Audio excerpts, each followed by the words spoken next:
McDonald's has entered a Minecraft movie universe, and Grimace, Birdie, and Hamburglar just spawned as new collectibles as part of a Minecraft movie meal with your choice of Big Mac or 10-piece chicken McNuggets with spicy nether flame sauce. Participate in McDonald's for a limited time. A Minecraft movie only in theaters.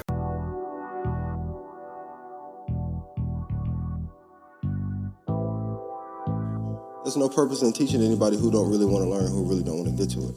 Everybody want to play entrepreneur. They don't want the sacrifice that come with this shit. Late nights, early mornings. You're going to lose friends, lose girlfriends, family going to call you crazy, not going to believe in you, then you make it, and then everybody going to be like, I'm proud of you, let me get some money. What I've realized that wealthy people understand, and people in general, is the small concepts that you can apply to get wealthy. You don't gotta be super smart and gotta know all the intricacies of real estate or taxes or e-commerce or whatever, trucking, whatever it is. It's good if you want to be rich in that business, but you don't need to know that. You don't need to know everything. You just need to know small, basic concepts. And one of the smallest basic concepts that anybody can understand is get money, buy income.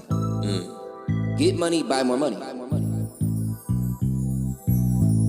I woke up feeling wealthy today. My bank account might not agree, but hey, that shit on the way. Me and my niggas laying brick on top of brick till we straight. If you the type that play the victim, you can't come in my space. You know this game ain't for the weak, it's hard to carry this weight. I keep my balance through the ups and downs, I'm never gonna break. You feel the purpose in my spirit when you look in my face. Cause this ain't a second I can waste, I'm putting food on plate. Wazam with it, Wazam family, it's your boy David. What's up with it, y'all? This your boy Jalen, man. One of the founders of Black Wealth Renaissance Podcast. We back at it again. I know it's been a little minute since y'all heard from us, man. Y'all miss me? Yeah, we been working. I got locks now. That nigga do got locks now.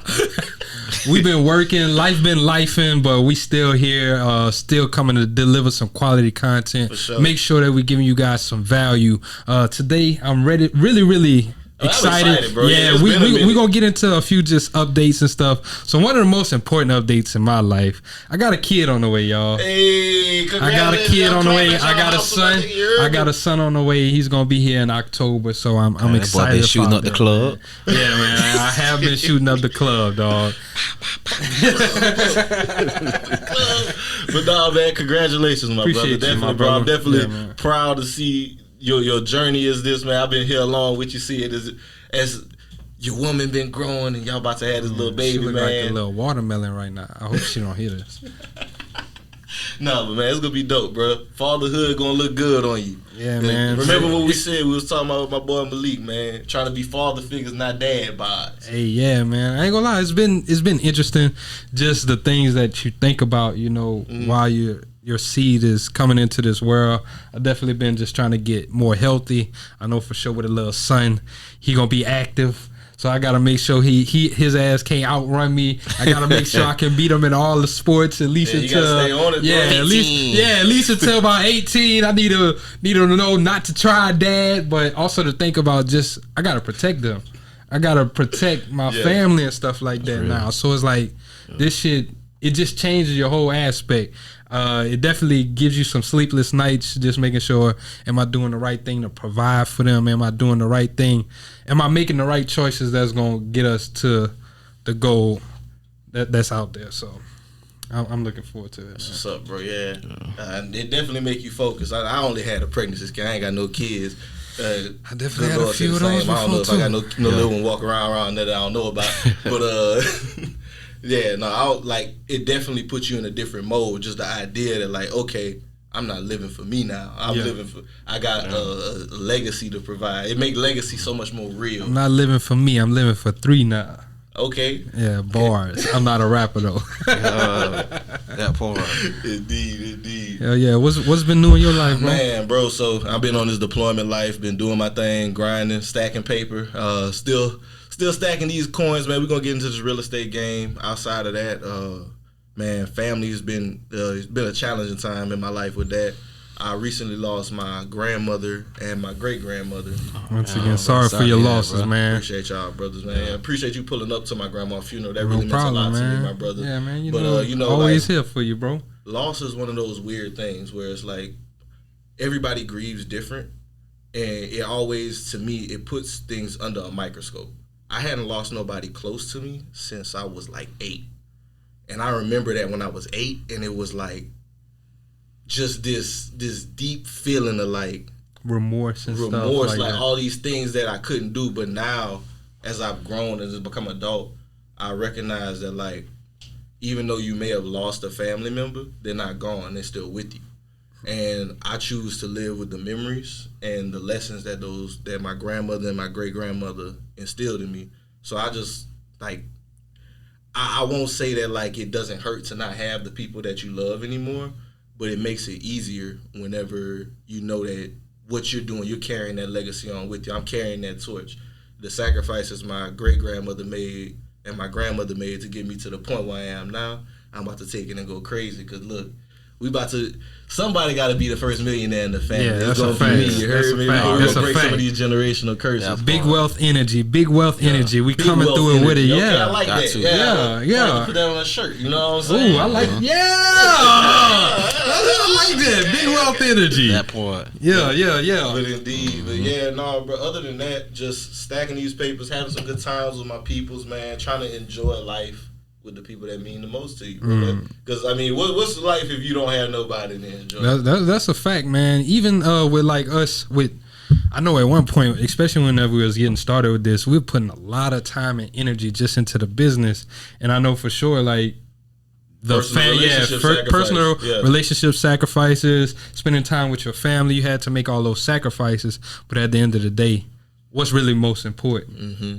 So that's something good to always just keep in mind. You got your whole life to make money, but you don't never know when the person who means something to you gonna be gone. And you making the money so that you can have time with them. Exactly. The money is always just a tool to buy the time. That's how we feel with this. But man, we back in the studio. Let's go, man. Like, come on, bro. Like, it been since what? When the last time we recorded? Like April? Yeah, Easter. I know y'all missed us. On Easter. I know y'all missed us. Hey, look, these other podcasts ain't hitting like the BWR we coming back with vengeance, dog. And y'all know we coming back. We punching you like T-Dub Crawford was beating up on my boy Errol Spence. You heard me? You ain't have to do that. You ain't have to do that. You ain't have to do that, bro. I ain't gonna lie. Hey, that nigga live in Dallas. That nigga gonna see your big ass. I told you I don't box. I slam, big dog. We can go for it. Hey man, that nigga hit hard. That's crazy. You gotta catch him first, nigga. Hey, that's crazy. Facts, though. Let me start talking shit. Errol, you still got respect, big dog. That nigga did whoop your ass. We just keeping it. Hell yeah, and I know you doing that. You bought some land too, so if you want to get on the pod, let's talk about it. How you build a generational wealth. Okay, I like it. Look at shameless plug. Yeah, man. Come on, man. We talk about we on positivity. We ain't on bullshit. Hell yeah. But again, y'all, we coming back at y'all with another pressure episode. Something long overdue. And man, cut that on in the background, man. Turn me up, man. Come on, turn me up. Oh, man. Shit. Come on, it's fucking disconnected. Man. We got a brother, man. I met him, this almost 2 years ago now, out here in DFW, and it's been amazing to see the growth from this man within his business in the real estate space. Y'all know BWR, man. We love to talk about real estate because that is the number one driver of wealth. And it's been great to see what this brother do, man. Brother out here from South Florida, you know what I'm saying? Pompano boy, yeah, man. You know, know Bryan County. Came out here to Dallas and ran it the fuck up. One of the top real estate developers in the area.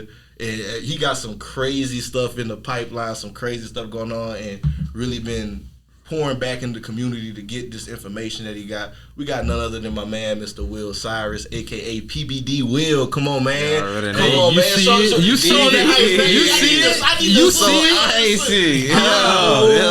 You see it. Yeah. That's that part. For sure. How you doing, brother? Man, I'm doing good, man. I'm glad to be here, man. Appreciate y'all, boy, for bringing me on, man. Ready to drop these appreciate you, dog. I just want to say, y'all, it is 10:37 at night, and this man is doing this with us. Once again, we hungry. That drive is there, and we gonna break through some walls. So appreciate you for doing this for us tonight, my brother. Appreciate that for real. Definitely. Coming here pulling up all us on the suede. Yeah, man. He's looking like a Florida nigga, man. You know how it be. Suede with the platinum. Is that platinum, nigga? Then he got the loafers on too. Comfortable as hell. You already know, man. For the babies, man.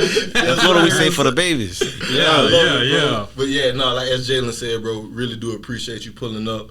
I know I kind of briefly introed you, bro, but I always love for our guests, just for all our listeners that may not know, they may be under a rock, never heard of you.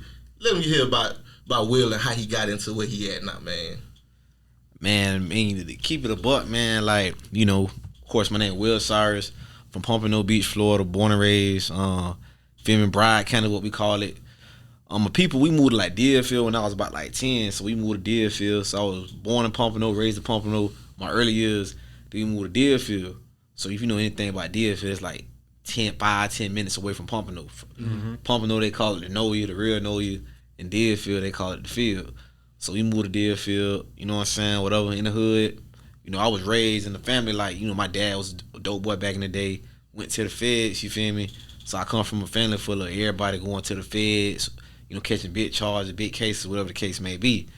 You know what I'm saying? So I come from like a drug family, whatever. You know, we did in the streets, we got it out by the grace of God. You know, God, you know, put his mercy on me, his grace on me, and I was able to use my street smarts for good.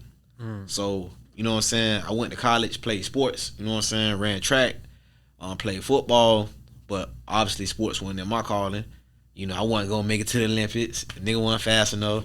But, you know, football didn't work out, I got injured. So I just had to figure out, okay, what was my purpose and what was my identity in life as a man? And us as black men, you know, we gotta really like sit down, like chop it up with God and figure out what our true calling is. Because God has called all of us to be leaders.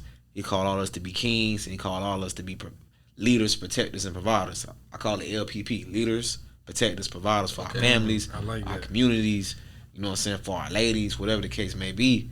So I had to have, I call that a real nigga moment, which I had to sit down with myself and be like, dang, bro, like, what you gonna do with your life? Like, at this point, I'm in college.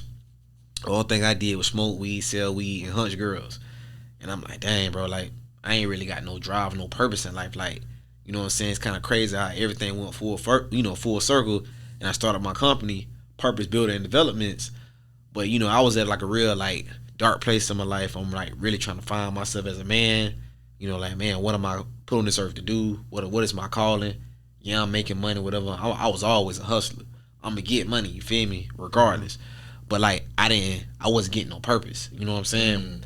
And it hit different, you know what I'm saying, when, you know what I'm saying, you interact the two, when you marry the purpose with the profit. You know what I'm saying? God's planning the provision for your life. You get that clarity. It's like, it's just easy, bro. Like that stress that you used to stress about, like, how am I gonna do this? How am I gonna do that? Like, when you walking in that identity that God called you to, you know everything's gonna be all right. Like, even when like ish get messed up, you know, you may have a down season, cause it ain't always up. You feel me? You know, on the ground, you know, people like to make it seem like it's always like up there. You feel me? Like, hell no. Yeah, it's definitely not always up there. No, definitely not, bro. But you know, that's kind of like a little bit of, you know, on my story a little bit. You know, I came a long way, got it out the mud. I ain't had no mentors. You know, no rich aunties, nobody to give me a hand out. You know, it was just me thugging, God, figuring stuff out. You know, spending money, making mistakes. You know, talking to God. You feel me? And like figuring it out, bro. It just landed the way it did. You feel me? So, I was just about to say, what led you to the real estate route? Had you tried any other entrepreneurial endeavors before you got into real estate? Yeah, that's a good question, bro. So like, before I stepped in the real estate game, like, boy, so you've been a hustler your whole life. I've been a hustler my whole life. You feel me? Like, a businessman. I don't say just a hustler, a businessman. Come on, a businessman. You already know, like, you know, of course, like where we from. You know, any black community, I ain't gonna make it seem like we just so much tougher than everybody else. But like, one thing I will say, boy, some different kind of hustlers in Bride, kind of Florida. Like, boy, we just get it a little different. So, you know, I was a hustler. You know, I did what I did. I ain't gonna talk on nothing. You know, shout out to them boys. You know, wherever they at, whether they dead, whether they in jail, feds. That's, you know, shout out to them boys. But like, we did what we did. You know, but for me, I started to use my smarts for good, because a nigga was always like smart, like super smart. Like, I understood like how the world worked, like deductive reasoning, kind of like an educated Tupac, like a business Tupac. You feel me? I like that. You know what I'm saying? So like, you know, I just started like thinking about stuff. I'm like, okay, bro, like, okay, I should go to getting insurance. So like, I don't know, I was crazy enough to get into insurance in my early 20s. So I ran my bag up in insurance.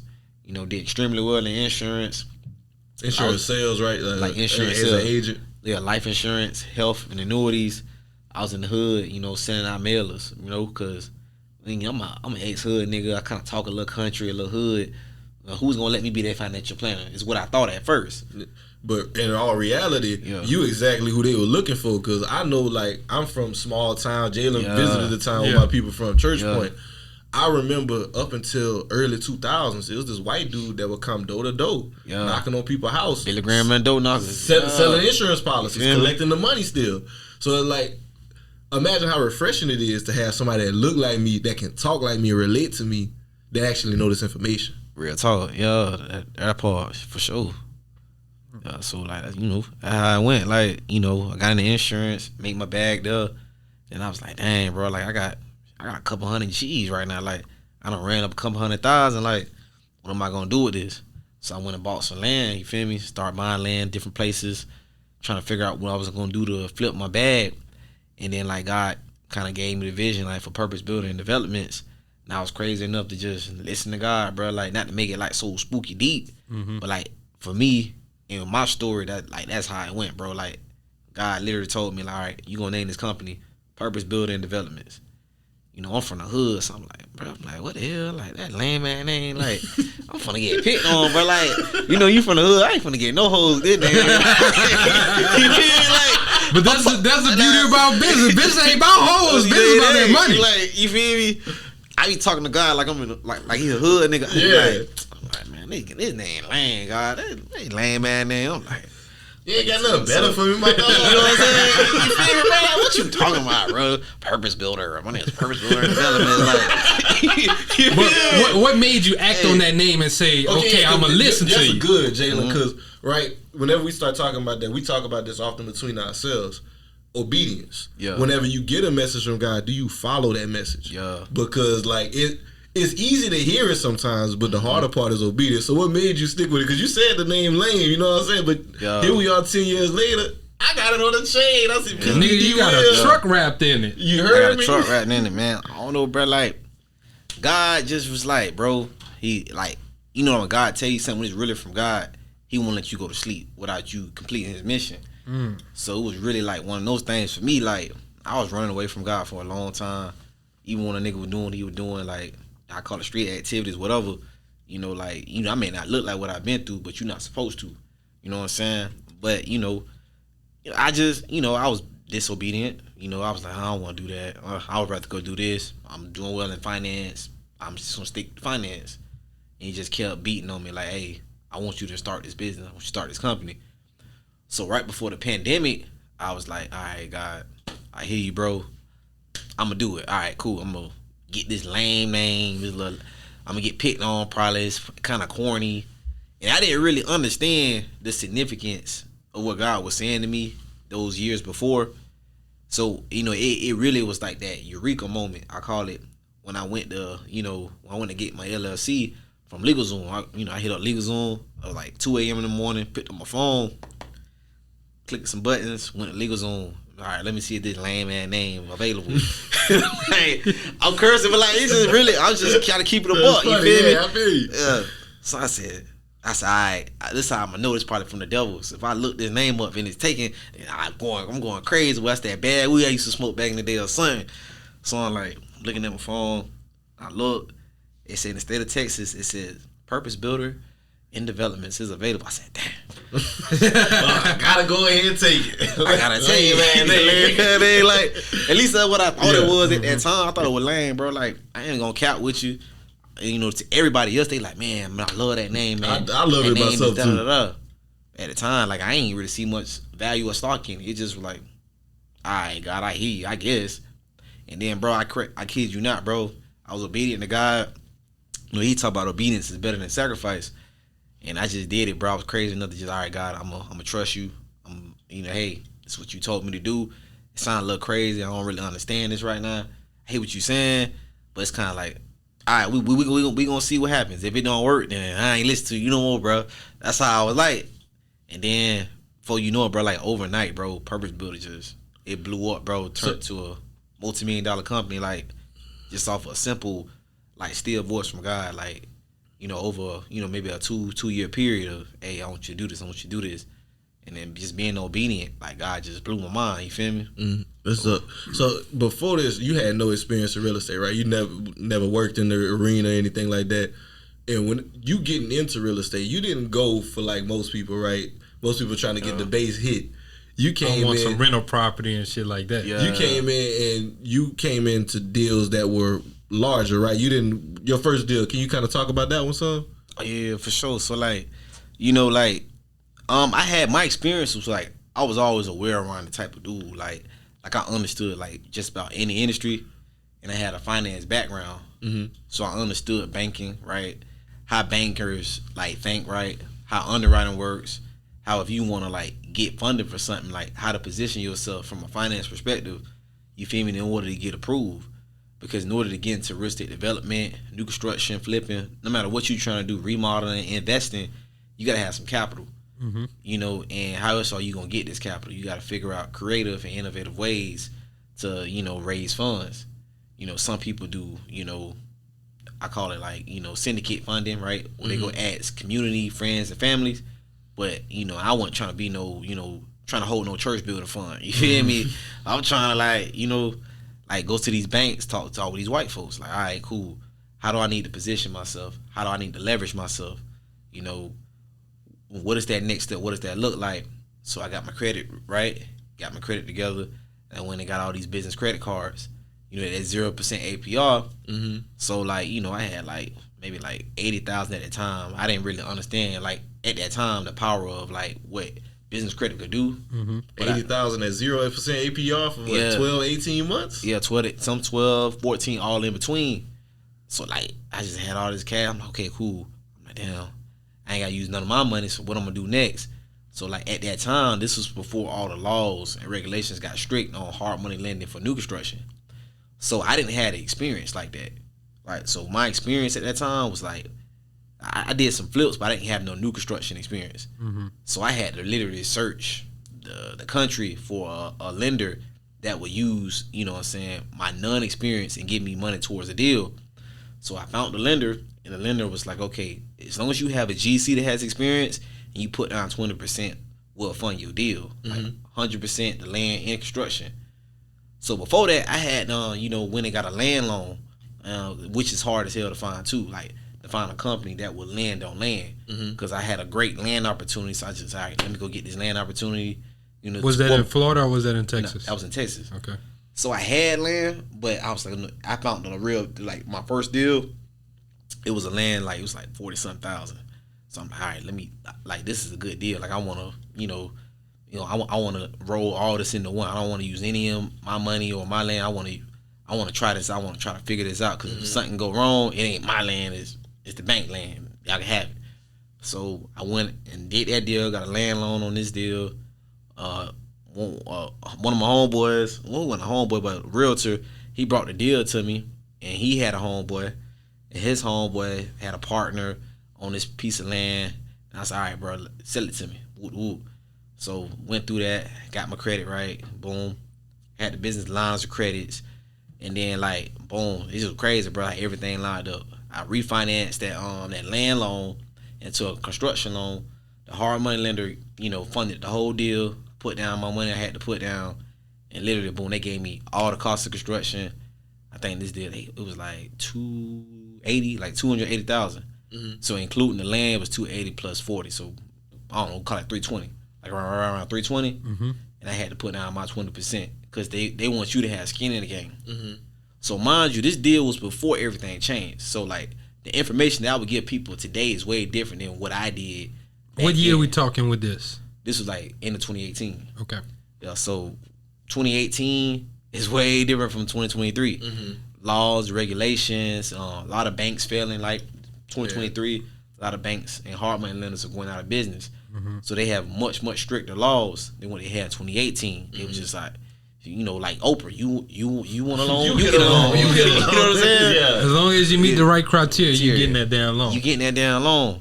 Now they be like, oh shit, we want you to build 30 homes. Like they crazy, and you gotta have a real good relationship and a track record of actually doing what you say you're gonna do.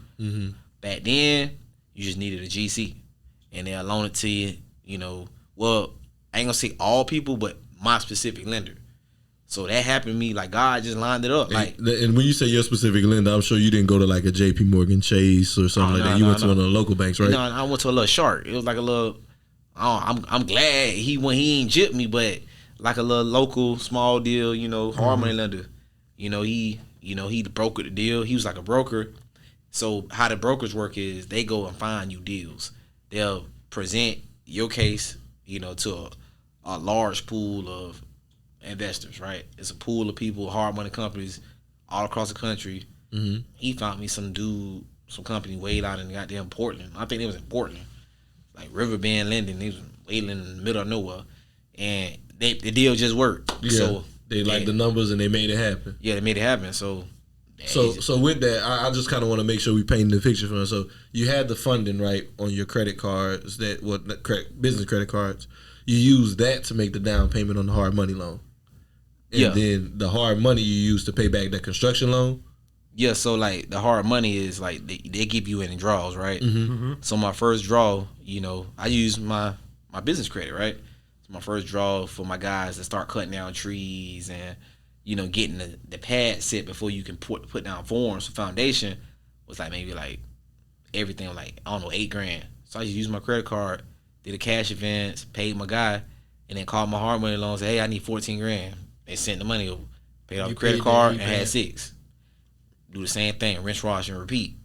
Now you're not gonna use your money. You're using the credit card, cash advance, however you want to use it. Some of your guys have. I make the guys get credit card processors, mm-hmm. and I pay them a little 3% fee if I got to, whatever. Or I tell him like, hey, this is how I'm gonna pay you, so you can make sure you got 1099. So you need to set this up and send me an invoice. Whatever. I got you. You got them getting legal and structured as well, making sure that you can process everything the right way. The right way. Because I ain't trying to do cash advances every time. Yeah. But some lines of credits will give you like the money right then and there. You ain't got to pay no processing fees. Mm-hmm. You just got to pay interest on what you draw, what you pull. Mm-hmm. No different than a regular credit card. So that's how I did it, bro. I ain't used no money, bro. Like I just used their credit cards 12 to 18 months. Only take you, depending on how big the house, between 3 to 6 months to build a house. And I did it at one time. I was like, damn, but it's been sweet. Like, I made what I made. I made like well over 6 figures. I'm like, oh damn, bro. One deal? Well, one deal, bro. So I want to know, how'd you find the GC? Who'd you find to go in as the GC to get that deal done? So the dude I use, I ain't even really use him. Like the deal who brokered the deal, he put somebody on there. I got you. He like kind of Negro rigged it and made it work. He made it happen. It was kind of like a ghost GC type ghost shit. GC. He never showed up to the project, but I had to pay him an extra like points. So they make you pay for points. His experience. Yeah, when you do a deal like the bank, the broker, right, or the lender, they want you to pay points on the deal. Mm-hmm. Mm-hmm. The more riskier you are, they're gonna make you pay more points. So I probably paid like 4 points, 4.5 points on this deal, whatever. But it is what it was. And points is a percentage of the overall construction price, right? Okay. So 4%, I think the construction budget was like $320, whatever. Okay. So I had to pay like 4 points or 4.5. It was 1 or 2, which I was like, I ain't tripping. I'm like, I got my business credit. 4 points, just to be clear, 4% of 320,000. Yeah, so you do 320,000 times 4%, and then it was like whatever it was. I'm gonna do the math for us. Yeah. But yeah, so. You basically GC'd everything yourself? Yeah, I did everything myself. Like, and that's crazy, bro. Because that was your first intro to real estate. Like you didn't. Well, I understood construction because I grew up in the hood. Mm-hmm. So when you grow up, everybody in my family, all my granddaddies and stuff, like, because them boys had like, they were felons, convicted felons. They can only do construction. Yeah, they you know what I'm saying? Mm-hmm. So like, I grew up around niggas working with their hands that understood construction. My granddaddy did masonry and concrete and stucco, so I understood like construction, like how to build a house, like I understood that part. But I self-taught myself the business side, and that business side is with the financing, creative financing. Mm-hmm. How to like think and like figure out how to get the money. The credit cards. How to talk to banks. How to go find new lenders, new banks. How to go find subs and contractors. That's the next hardest part. Is that's cool. You got construction experience. How do you build a team, right? How do you get people who are going to finance your deals? how do you? It's a whole system. And I talk about that. That was one of the parts that I wanted to get into was that team part, right? Because once again, I know you not physically out there laying the slabs or anything like that. So how did you find people you can trust who can actually carry out the work for you? So, bro, really, on my first deal, I ain't gonna lie, bro, I had some trash contractors, boy, like. You gotta get them growing pains in. That's the school of hard knocks right there. Nah, for sure. So I ain't even gonna cap, bro. Like, I try to keep it a buck. You know what I'm saying? Like, some people on the ground, they stunt for the ground, they stunt on podcasts, but it wasn't like all glorious on my first deal. My second deal, it went a lot better. It was good. But my first deal, I just. So you got a few niggas ran off on the plug and shit like that? Oh yeah, bro. I lost about 30 bands, bro. Ooh, damn. Like, yeah, like, bosses take losses. You feel me? McDonald's has entered a Minecraft movie universe, and Grimace, Birdie, and Hamburglar just spawned as new collectibles in the overworld. Now for a limited time, you can get one of 6 McDonald's collectibles when you order a Minecraft movie meal. Ooh. With your choice of Big Mac or 10-piece chicken McNuggets with spicy nether flame sauce. Available now in a biome near you. Oh, and at your local McDonald's. At participating McDonald's for a limited time. A Minecraft movie only in theaters. The spirit of innovation is deeply ingrained in America, and Google is helping Americans innovate in ways both big and small. The Department of Defense is working with Google to help secure America's digital defense systems, from establishing cloud-based zero-trust solutions to deploying the latest AI technology. This is a new era of American innovation. Find out more at g.co/American innovation. It wasn't sweet, bro. And like, I was 38 hot at the time, you feel me? But, you understand the game. It is what it is, like, bro. I'm glad you said that. So, how'd you not let your past and your street life say, I'm about to go fuck this nigga up because he done ran off on me with my money? Really, my relationship with God, dog, like, I came a long ways, like, mentally, spiritually, emotionally. And like, I ain't gonna lie, I contemplated. I was trapped. I wanted to go run down 30 bands, I want to beat a nigga ass too. I ain't gonna hold you. I just keep it real. I want to take a blunt metal object and bust your ass, nigga. You took $30,000 of my dollars? Yeah. So to be fair, like, one dude was 18, the other dude was 4. It totaled up 30,000. Yeah, it's still. But one dude was 18. That was the most on one specific F up during that whole project. You know what I'm saying? Sheesh. So. Nigga ran off 18 bands on me, bro. Like, I was like, damn, bro. Like, I was 38. Nigga wasn't picking up my phone call no more. He ran off on the plug. Made it seem like it wasn't his fault. I ain't know what I was doing. Which, in a sense, I kind of did, but at the same time, he didn't do the work right. And it was clear, right? So, nigga played me. You know what I'm saying? But I just went back to my street side. Like, damn, bro, like, it's just like a nigga gave you some bad dope. Like, you should have knew your product. That's on you, bro. You supposed to know what's going on. And I made it my effort to know every aspect of my business. Learn every aspect, from supplies, how much materials cost, supply chain, how to get stuff from China. Like, that's even a part of real estate development. Like, you look at my houses on social media, man, I go to China, I go to different countries, India, wherever. And I just self-taught myself on how to get stuff for the low, get stuff for the cheap. Just like a nigga in the street, if you was selling dope, like, you know what I'm saying, where your plug gonna be at, you feel me? You ain't gonna be in America. It ain't gonna be in America. Like, he gonna be in a different country. So you gotta understand supply chain and learn that and figure out how to get things at a, at a cheaper, rate. Cost, cheaper rate, but still push out a great quality and a great product. You know what I'm saying? So I just learned all that stuff, bro, just researching, getting on the internet, going to China. Like, well, I ain't actually go to China, but like talking with the people, sourcing the materials, yeah, finding somebody overseas that is going up. When you order something from somebody in China, you gotta ship it here, so you gotta find you a broker out there in China. You feel me? That's gonna go and grab your stuff, put it on a shipping container, get it here, like all that, bro. It's a process in the system, no different than. I tell like niggas in the street, like, you can do this too. Like, like, it's, if you really think about it, you sit down, you think about it.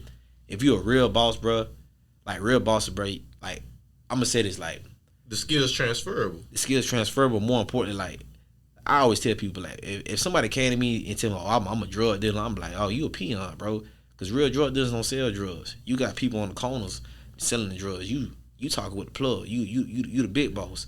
You brokering deals to get them more work. No you don't even refer to yourself as a drug you dealer. wouldn't. You know what I'm saying? That's lame. That's like you not making no money.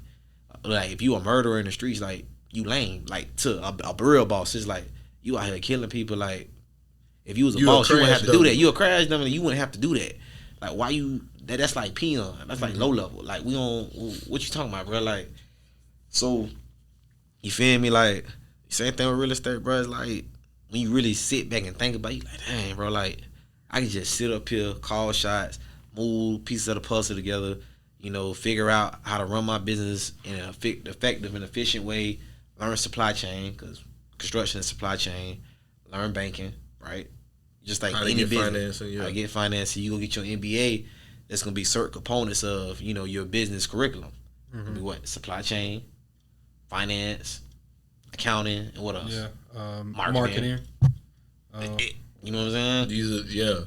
The same thing. All that stuff is applicable in running a 7-figure business. Like you gotta, and then you learn it in the streets, whether you know it or not. If you're not paying attention, you know, so you kind of lose sight of that. But it's the same thing. You feel me?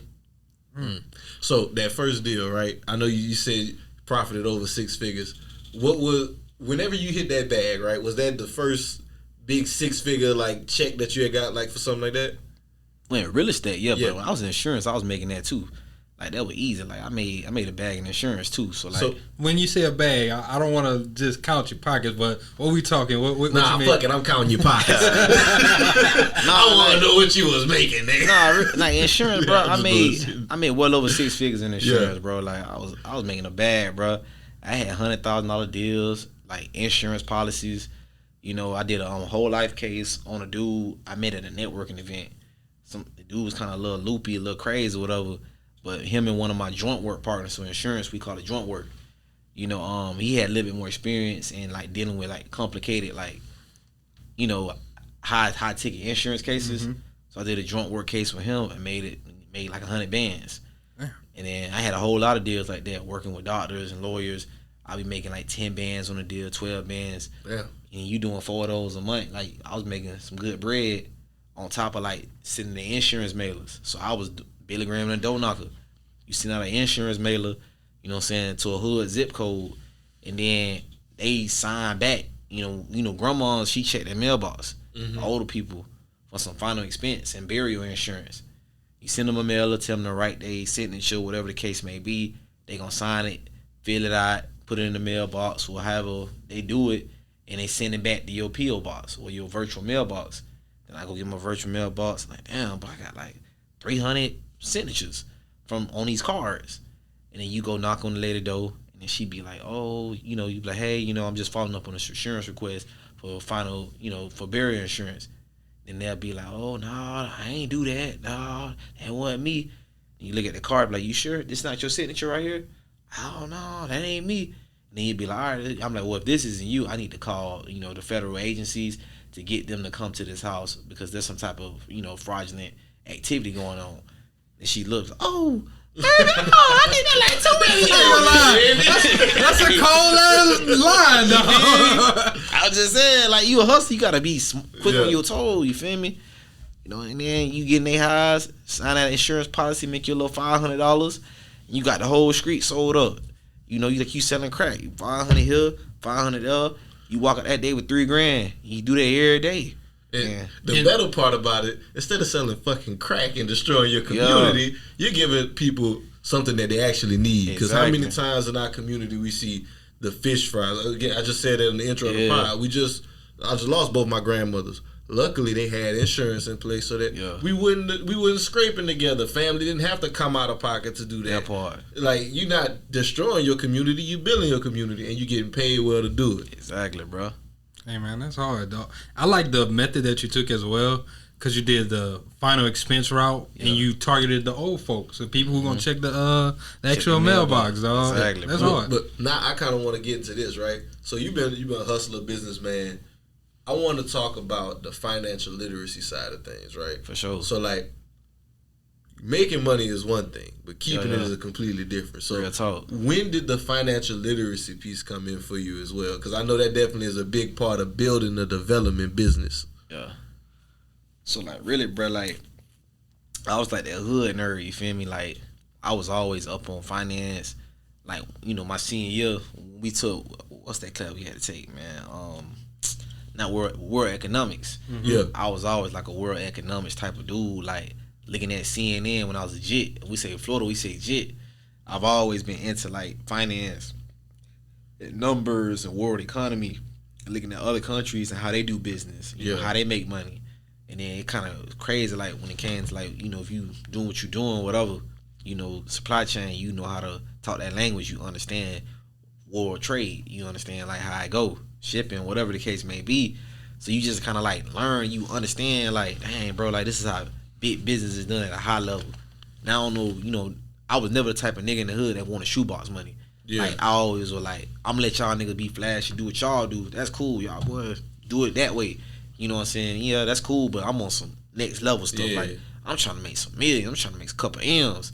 You know, football, I may not make it in football, though I was really good at football. And I got a whole story about that. Like, you know what I'm saying? But, you know, it just, I was always big business. I was a student. You know, I read. I went to the library.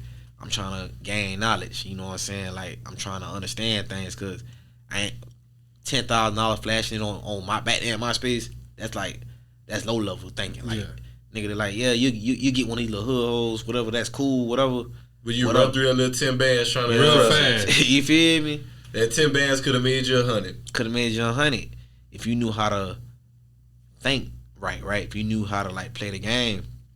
And like anybody like in the streets and in the hood, like where I'm from, if you was really, really like pushing them P's or whatever, like you learned how to like speak to these. Cause yeah, think about it. Somebody selling coke, right? There's a certain type of clientele who can purchase cocaine, right? Yeah, you gotta have a little bread. You gotta have a little bread. So these people that are coming to buy that type of product from that person, you know, there are people that, you know, are doctors, affluent businessmen, affluent people, right?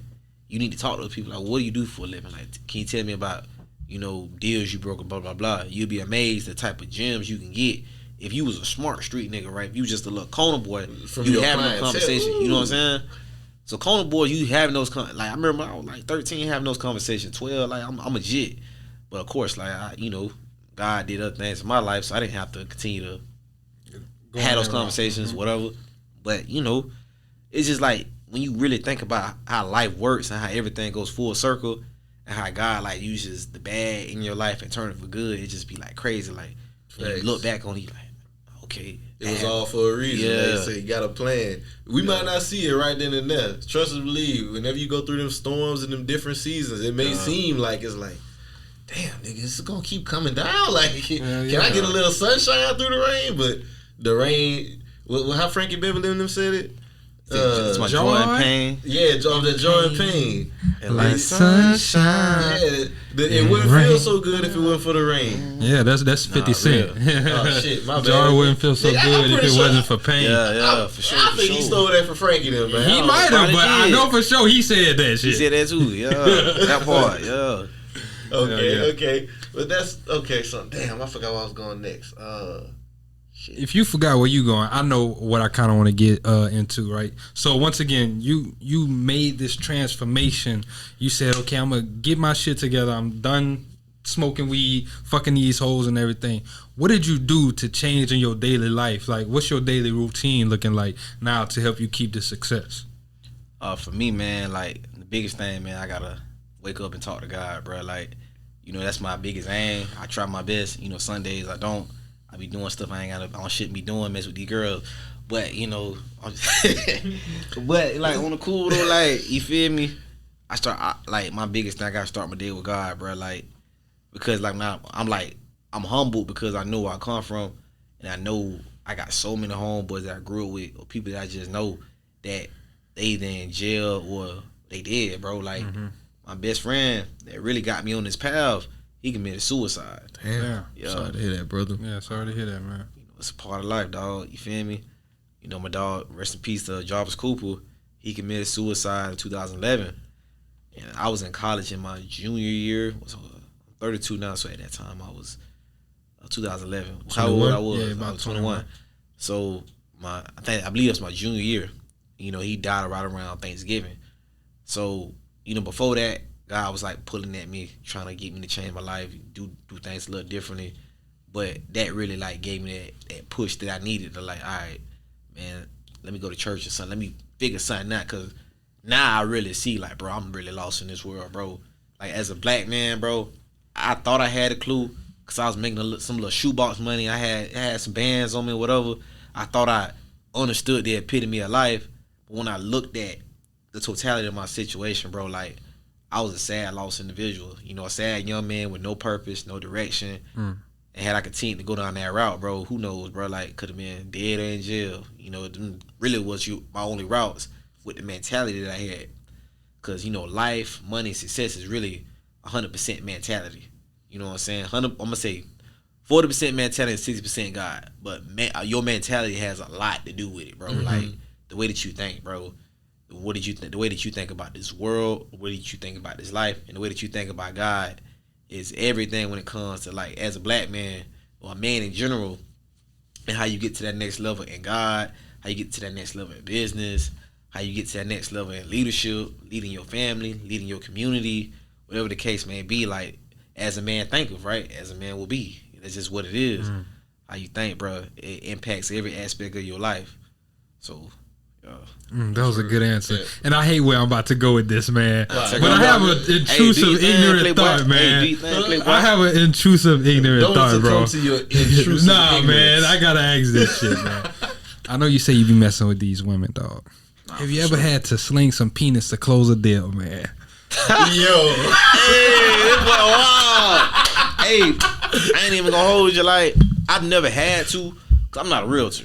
You know what I'm saying? Like, you know, now I will say this, like, they be slanging the coochie at me to close the deal. Like, they try to get me listed. They trying to listen, you feel me?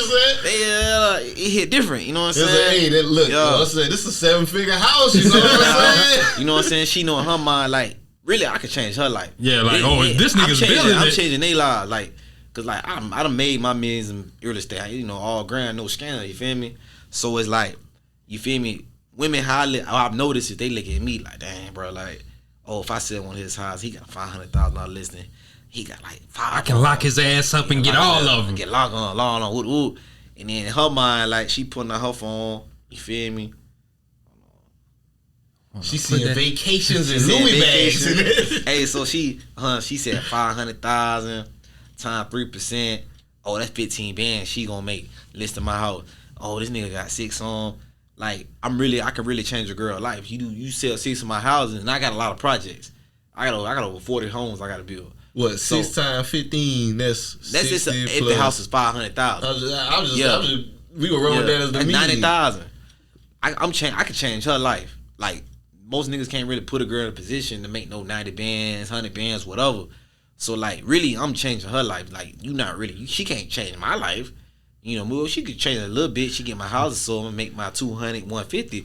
But that's how it be. Like, they be trying to like slang it on me because I ain't gotta slang it on her. You feel me? To close no deal. It's just, I got y'all. I just wanted to maybe if you had a plot of land, you know, she ain't want to sell it or something like that. Hey, baby, I need that. I got a little something that convince you otherwise. You know what I'm saying? Sorry for my intrusive thoughts, man. Slanging opinion for property is wild. So I ain't gonna lie.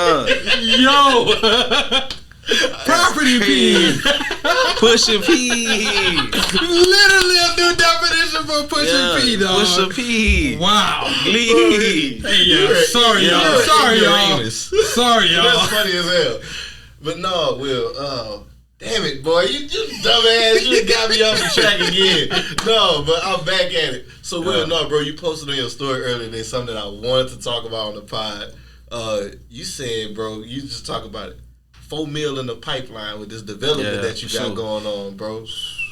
First off, tell me how it feel, brother. That's what I want to know. How does it feel knowing that, like, damn, bro, there's $4 million in the pipeline. You know what I'm saying? I just gotta make it happen. At Sierra, discover top workout gear at incredible prices, which might lead to another discovery. Your headphones haven't been connected this whole time. Awkward. Discover top brands at unexpectedly low prices. Sierra, let's get moving. I was never really a runner. The way I see running is a gift, especially when you have stage 4 cancer.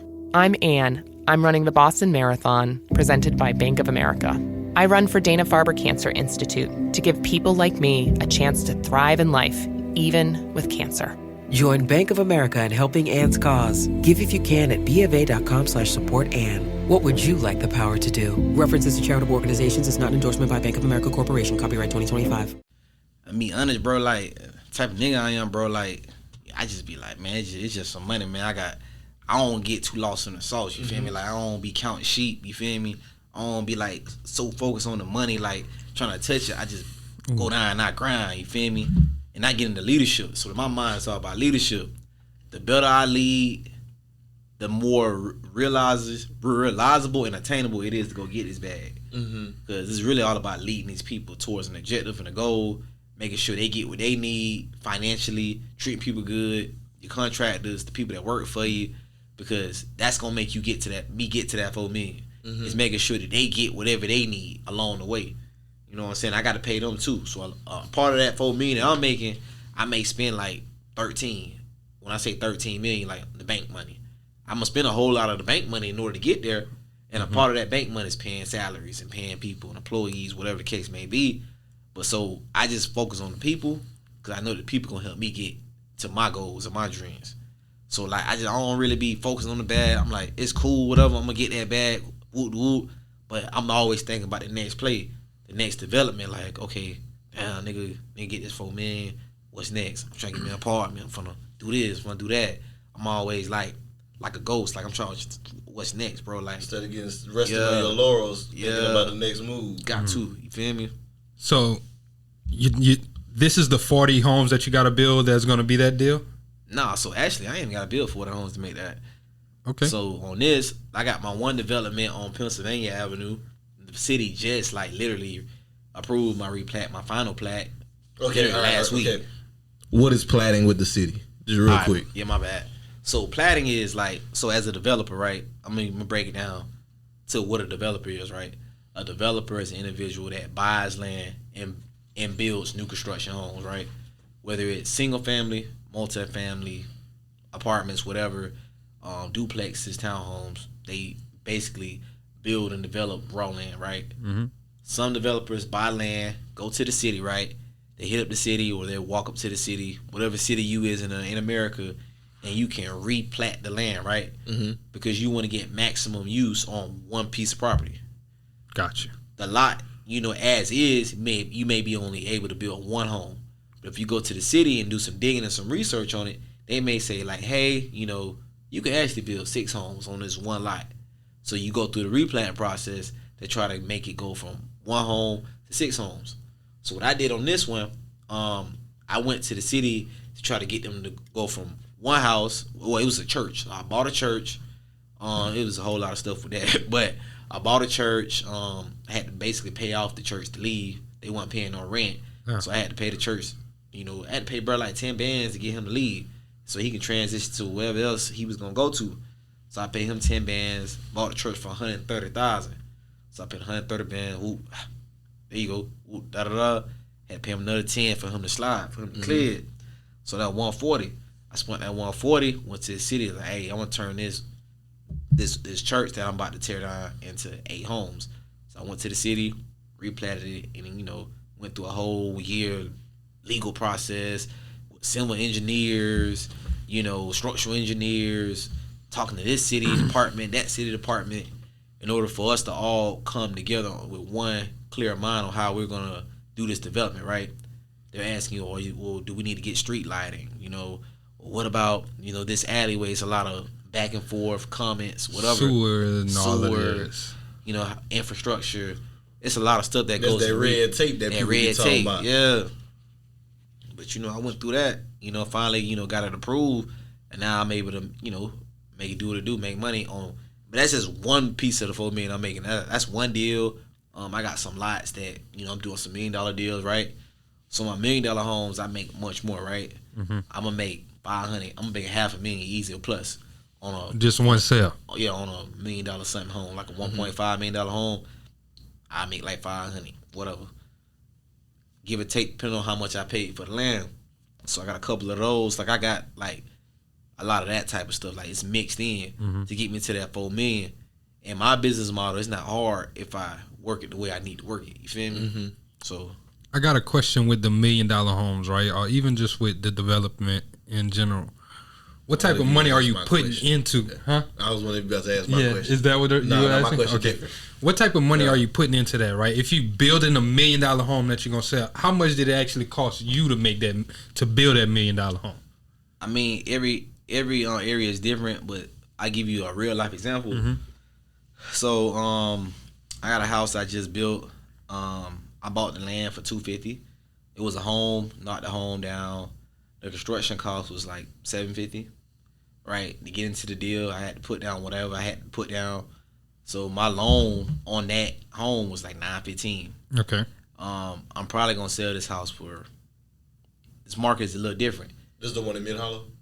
Now I got another one. Okay. So I got my personal home over there, and I got another one. So my personal home, we ain't gonna talk about my personal home. I'm just gonna talk about this deal. That one pressure, by the way. Yeah, Just saying. it's pressure. Go It's follow on him on page. Instagram. Go follow Go follow IG. on Instagram. All grams, no scams. Yeah. You feel me? But so this house, bro, cost me about, we'll call it $1 million for perfect math purposes, and I can sell it for like, if I want it. So if I want it gone quick, I probably sell it for like 1.75. I could probably get 1.885. If we was in the old market before the interest rates, messed up the world, I would have got probably 2 million, 2.1. But hey, we in a different market. Yeah. So you would have put in $1 million and pulled out $1 million. Yeah, I would have made like 1.1, but now I'm gonna probably make like, after realtor fee, because you got fees. So like a lot of times people cap, they don't tell you how this all work. You feel me? Yeah. So you gotta, if I'm selling a house for 1.8 million, right? So I gotta pay realtors, the buyer's agent, and I gotta pay the seller's agent. That's 6% off the dump. That's 6% off the purchase price. Yeah, the purchase price, not off of what you making. So at 1.8 million, I gotta pay 6% on my nigga. That's 108,000. Boom, that's gone. Plus closing costs. So closing costs about 1 or 2%. So if you do 1.8 million times 8%, I got to pay 144 bands in closing costs, roughly. So that's out of your profits. That's out of my profit.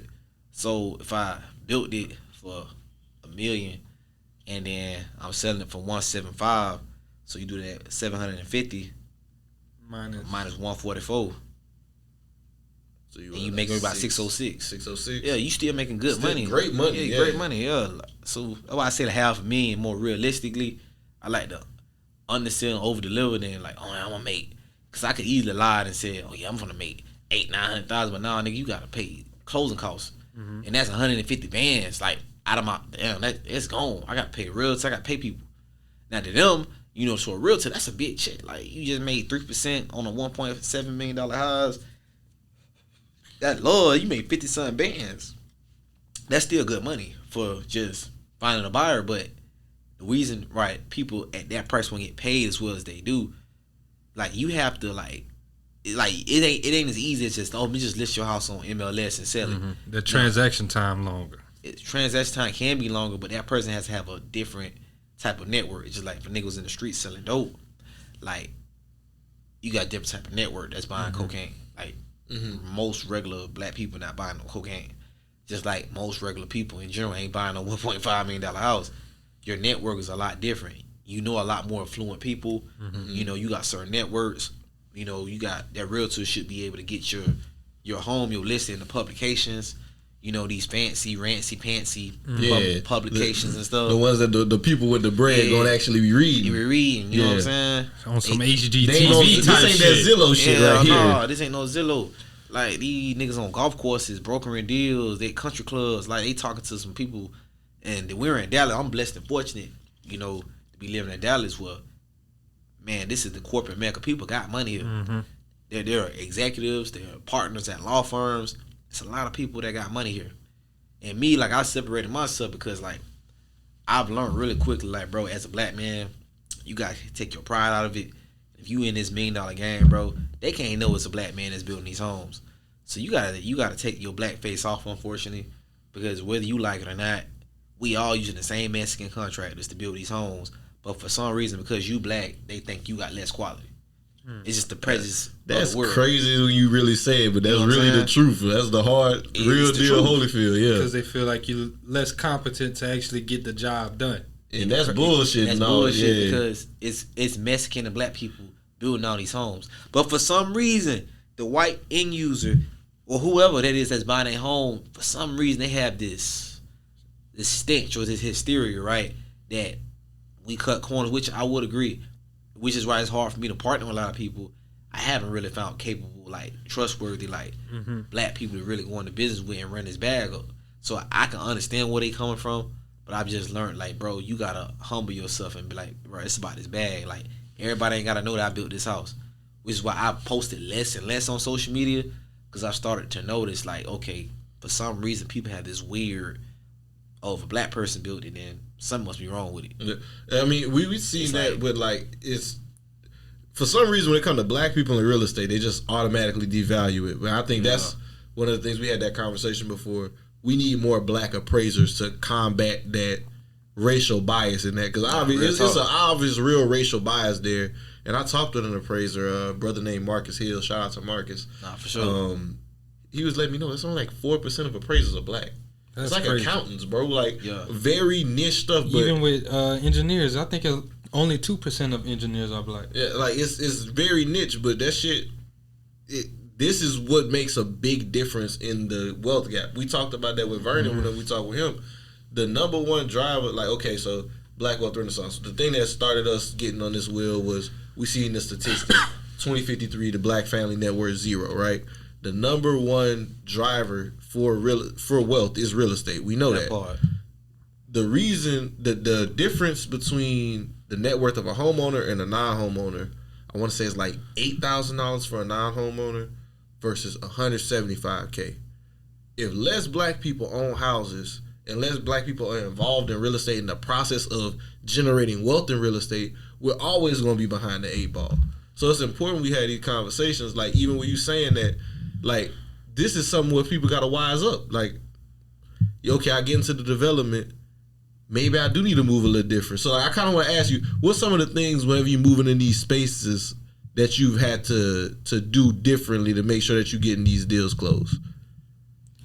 Man, it's a lot of things, bro. Like, I think the biggest thing I learned, especially when you're dealing with bigger bags, I'm not dealing with no $50,000 bag, no $100,000 bag.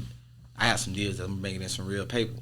Mm-hmm. I got the proofs in the pudding. Like, my Cedar Hill home, I made well over $400,000. Like, I've done that.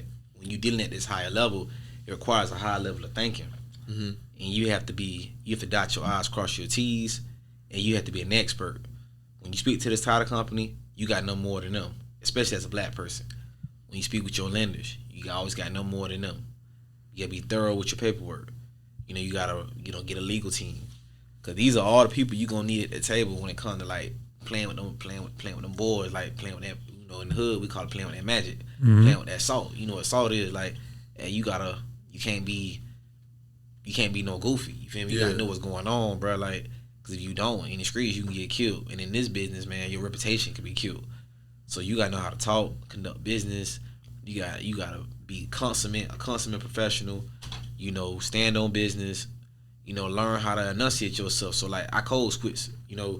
I could be a hood Will when I'm talking with these bankers. Like, I slow down and I enunciate myself like I'm doing now. Mm-hmm. Good morning, John. When we talk about this deal, we're gonna break it down this way. Da da da. You gotta know how to move in these different circles and show them you ain't no goofy or you ain't no lame. You feel me? So it's just like that's one of the biggest pieces of information I can get anybody. You gotta know your business. You gotta know your stuff. You gotta become a student of finance, like supply chain, because you gotta know how to get your products to lower those costs. I'm able to get the profits I'm getting. Same person doing the same thing I'm doing probably would have got made $400 because they don't know how to cut their costs. Mm-hmm. Or they probably made $350 on a house I'm making $600 something. Because supply chain means a lot. That's how my costs go up. Mm-hmm. So, like, I don't know if that answers your question. Like, you feel me? No, it does. And then you kind of answered one of the questions I wanted to ask you as well. Before you go into another question, I kind of just want to highlight what you're talking about with the appraisal in the black neighborhoods and everything like that. I just looked it up. I was looking for the stat. So there is, once again, black neighborhoods are valued way differently than white neighborhoods. Yeah. So the average home for white Americans white Americans is $440,000 versus the average home in a black neighborhoods being $230,000, and almost half, right? So that's $10,000 of net worth that's being taken away from black people due to, and they even did a study where if you cross a specific like zip code, or you could be in the same zip code, but you can go over a certain road or something, right? And the homes can be similar, almost identical, with the same features and amenities, but this home would appraise for far more than what that what the black neighborhood would appraise for. So I wanted to just talk about some of the ways that we're being robbed of our wealth by not being given a fair shake of our value of our homes. Yeah, so back in the day, I did a video a while back about redlining, you know, and what I talked about in it is, you know, what the enemy meant for bad, God meant for good. Mm-hmm. So you know, back in the day, what redlining is, and a lot of people that's that's gonna be looking at this podcast, they probably have a general idea, but essentially, all across America, it's kind of weird. Like in Florida, they put all the niggas in the flood zones. But now it's kind of like I said, what the devil meant for bad, God meant for good. Now all, you know, the white nieces, nephews, and people that came after them, they want to be by the beach. Mm-hmm. In these same places that were flood zones, they want to be there now. Now the homes, you know, back in the day, you know, was worth nothing, but now they're worth, you know, hundreds of thousands of dollars more. No different than Dallas, right? They put the niggas in just about any hood you can think of. Fair Park, South Dallas, all of that. But they close by downtown. What the devil meant for bad, God always turns around for our good. That the future, you know, generations can be a blessing to it. You know what I'm saying? Mm-hmm. And that's all across the country, bro. No matter where you go, they always, for some reason, put the niggas near downtown. That's real. That's facts. That's facts. Yeah. In the city is what they call it. In the city. But the inner city, man, it's the best city, man, because, like, years from now, it's always the biggest real estate play. It's always the place where they want to put these tall skyscrapers and buildings. And now, you know, everything has changed, though, from architecture, what people like. You know, people want to be able to wake up in the morning and see downtown Dallas, downtown Atlanta, downtown Memphis, downtown Miami, downtown Fort Lauderdale, downtown LA. No matter, it works the same way. Any downtown you go to in the world is hood as hell. You right. It's homeless people. It's just like, what the hell? And then, you know, shit, Opelousas at fucking Lafayette. Hood as fucking downtown. You know what I'm saying?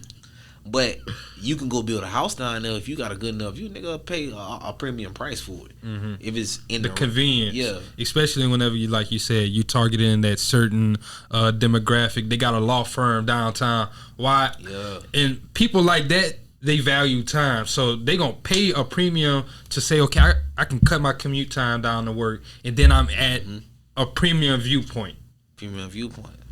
That's how the gang go. Like, that's why I started building in Fair Park. Like, I'm like, dang, bro, I got a downtown downtown Dallas view. Like, nigga, I'm finna buy some land over here for the cheap. And I, you know, I wasn't the first to start buying land, but I was one of those early adopters, and I was one of the first people that had that vision on my section of Fair Park. You know, on Latimer Street, nobody had ever gone over 500,000. People thought I was crazy. Like, I ain't know what the hell I was talking about. I don't know what I'm doing. Oh, he goofy. He tripping. He ain't gonna sell that house for no 550,000. And I did. Not no black neighborhood. Not no historically black neighborhood. You feel me? Not no Fair Park. It's MLK right here. And I did it. Because God tell you to do something, you just do it, bro. Like, and it's verifiable proof.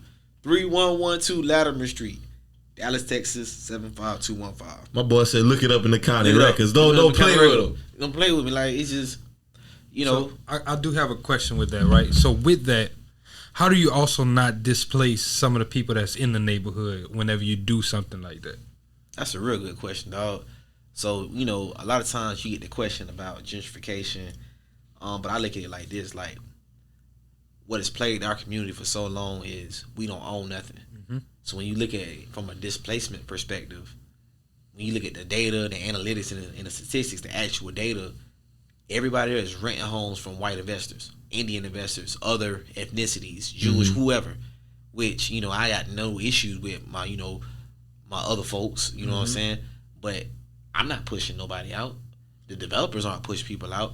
It's the people who own these homes. They gonna raise the rent. This home, they raising the rents. Like, and they're in it to make profit. No one, when you're building generational wealth, no one buys a home for it to be worth the same price that you bought it for 5 years ago. That's crazy as hell. That's not an investment. That's not an investment. Like, you don't buy a stock and then say some crazy ish like, "Ah, damn, one y'all raising up my, I gotta pay more taxes on my dividends on my stock. Why the hell y'all doing this?" You're not gonna say that.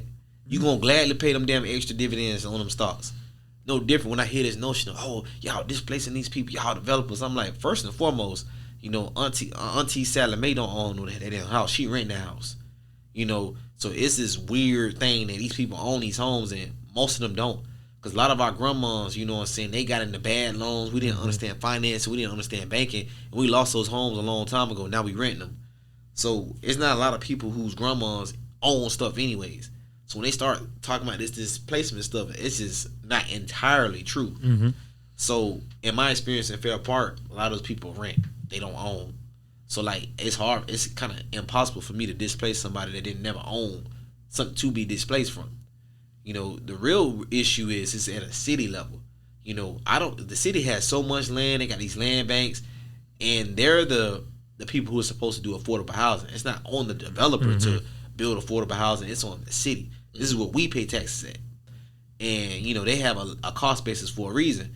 So when people like me go to the city and I want to replat land, it would be in their best interest from a tax basis perspective to allow me to build 8 or 12 homes. But for some reason, the city, to me, are the biggest oppressors. They're still in that same archaic, like, you know, not gentrification, but red line mindset. Keep niggas here. We're going to keep y'all there. And when you look at their systems and their processes and the people that's been working there for 30, 40 years, they're one of the few entities in which, you know, some dude who, you know what I'm saying, was working there since the 70s is still working there. And we know if he's working there in the 70s, that he nigga still got that same mindset. He got that same mindset. So, you know, they try to put the onus on developers and, you know, builders. It's like, you know, we in it to make money like anybody else, but that's the city's job. That's not our job. Like, the city has taxpayers' money, and they have to get more creative in creating, like, you know what I'm saying, affordable houses for these people and partner with the right builders and developers to actually execute it. That's not the responsibility of a builder or a developer. It's impossible. It's 100 the builders and developers, and it's the city's the city. It's their job. It's not our job. You know what I'm saying? Yeah, that's a good answer, bro. I appreciate that. Yeah, I'll let you get into it now. No, I don't even want to go into that one because he answered my question on that one. But Will, I did want to ask you this because obviously you've been in the development game, almost a decade now at this point. Yeah. You recently started your own course to start helping people learn how to do development the right way. For the people who they're hearing this, they're like, man, this brother understands it, like, and they want to tap in. How can they learn more about real estate development with you?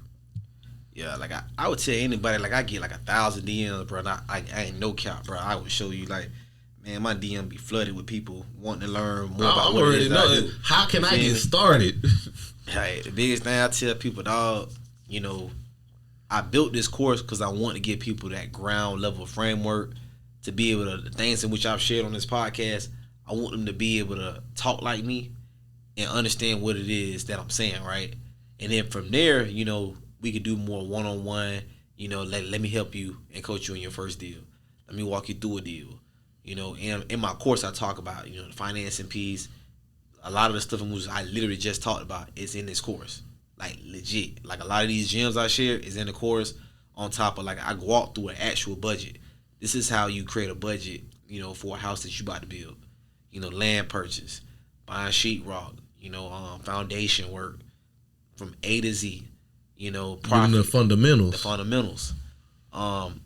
Because if you don't have the fundamentals, having a conversation with me is pointless. Like, you finna pay me to do what? You finna pay me to talk with me for an hour on the phone, and you don't know none of these damn fundamentals. Your situation not even right for you to take advantage of this. Exactly. You don't got the bread. You just see me on Instagram. Man, this nigga making money. I want to do this too. Like, nah, bro. Like, there's some steps, brother. It's some steps. Yeah. Like, invest this $1,000 and, like, I'm gonna take you to college. Go through my college course, get what you need, and then come back and holler at me. and then we can really talk about some next steps. Like, all right, just like using the streets. All right, I'm about to give you this. See what you gonna do with it.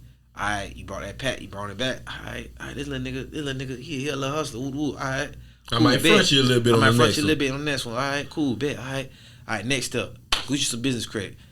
This is what you gotta do. Okay, cool, boom. You got your credit scores to 680. You got your 50,000 business credit. Oh, damn. All right. We can actually put what you did in this $1,000 course to use now. Now that you got this business credit, 50,000, 100,000, 150,000. Oh, we can talk development. I can get into the big boy terms now because you can actually do something about it. You got 100,000. You can go do your first development. It's just teaching people that way, and that's why it's so important. I tell people the course is on that $1,000. Like, spend a little $1,000, do what you got to do. $1,000 ain't nothing. Like, if you can't spend $1,000 for the groundwork, framework, what the hell we talking about? Trying to help you to make 100,000 when you can't even spend $1,000. This is how I see it. So, right, that's good. And that mindset is the biggest part. I don't care how much money you got. If that mindset not right, you ain't gonna be able to take advantage of none of that shit. What's the name of the course as well, and where can they get it at? Yeah, so the name of the course is Real Estate Development Made Easy, and the course is in the link in my bio on Instagram. You need to just look at the link in my bio. You can either subscribe, put your email, or you can go straight to the course. You literally click the link in my bio on Instagram, and it'll take you directly to the course. You can literally buy it right now as we speaking. You feel me? And then after that, I direct people to, kind of like get interactive with the course. You can post questions, comments, concerns, and then from there, we can do more one-on-one like consulting on how to really go from A to Z on your first deal.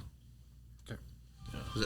So, hey, Will, can you do something special for our people, my brother? I got to ask you, man. We could drop it down there in the show notes for our people. A little special discount, maybe 10, 15, whatever, 15%, whatever you want to do, whatever God put on your heart, my brother. Y'all know BWR, y'all know we be looking out for you, my wealthy people. We gonna build this world together. Hell yeah. Changing this there. Big wealth energy. Family. Big wealth energy. You already know. Season 5, you heard me.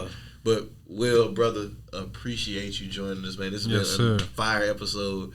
We definitely gonna run it back, and I want to get some more content because, like, bro, we gotta pull up on one of this man development. Yeah, y'all need to see the work that this brother's doing because that house, when I say it's pressure, y'all go follow him on Instagram. Y'all go see what I'm saying. They'll be like, Dave, you was right.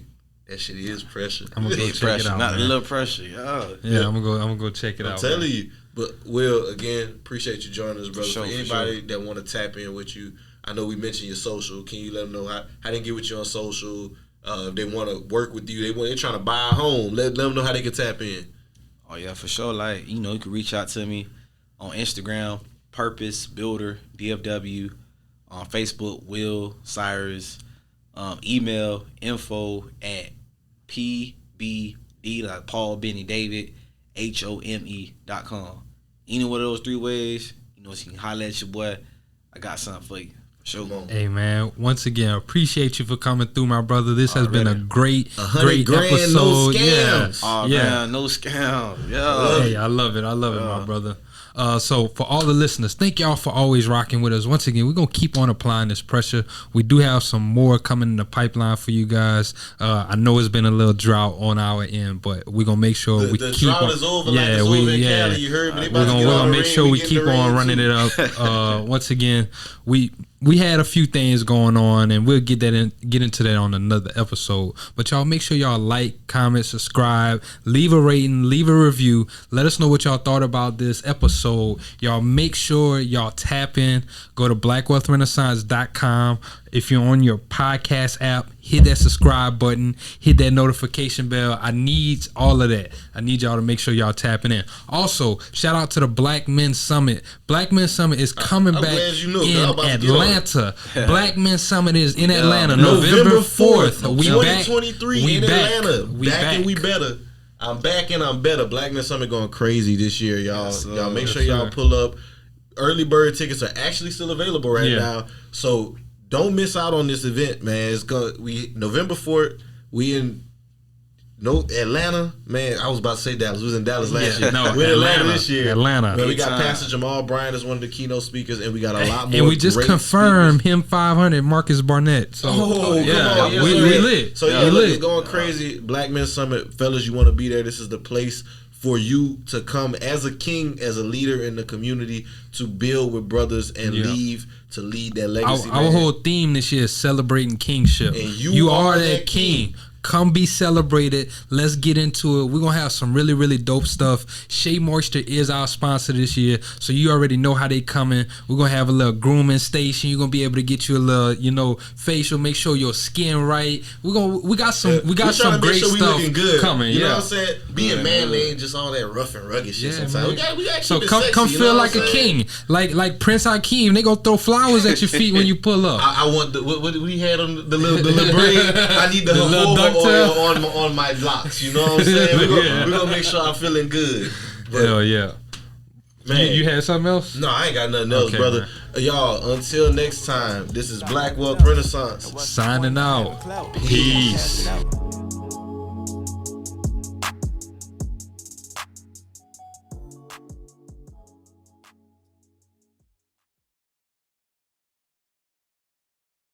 McDonald's has entered a Minecraft movie universe, and Grimace, Birdie, and Hamburglar just spawned as new collectibles in the overworld.